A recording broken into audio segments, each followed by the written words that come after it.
El tema de regular la participación de extranjeros en el mercado de trabajo vuelve al centro de debate tras ser impulsado por la propuesta del Consejo Económico y Social, que ha retomado vigencia en el escenario legislativo.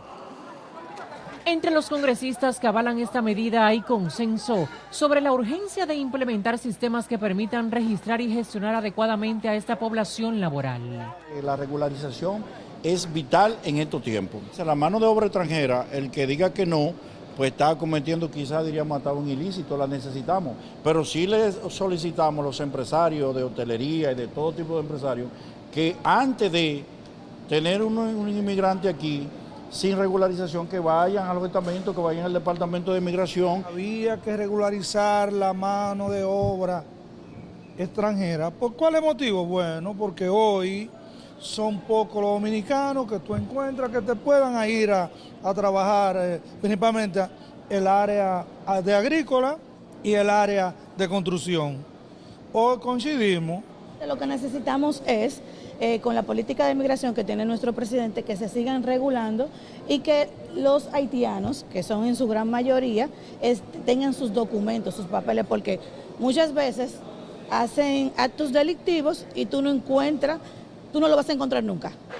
Consideran que esto contribuiría a establecer un marco normativo más eficiente y seguro en el ámbito del empleo. Lo que esperamos es que las reglas estén claras, que si van a otorgarse permisos, que establezcan también cuándo terminan y cuál es el procedimiento para que retornen a su país los extranjeros que vengan con esos permisos. No podemos hacernos de la vista gorda ni decir que eso está mal por completo. Aquí se necesita mano de obra extranjera. Quiero que lo organicen los venezolanos, los chinos principalmente, que donde quiera que tú vas, en cualquier barrio estamos llenos de chinos. ¿Quién les organiza a los chinos?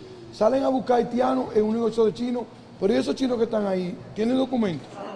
El documento elaborado por el CES contiene 26 líneas de acción, producto del trabajo colaborativo en 6 mesas temáticas que examinaron áreas como la migración, seguridad nacional, comercio binacional, relaciones exteriores, desarrollo en la zona franca y legislación laboral. Los diputados dijeron que el diálogo reafirma la importancia del consenso nacional frente a los desafíos de la política exterior y de la seguridad nacional. Jessica Soriano, Noticias, SN.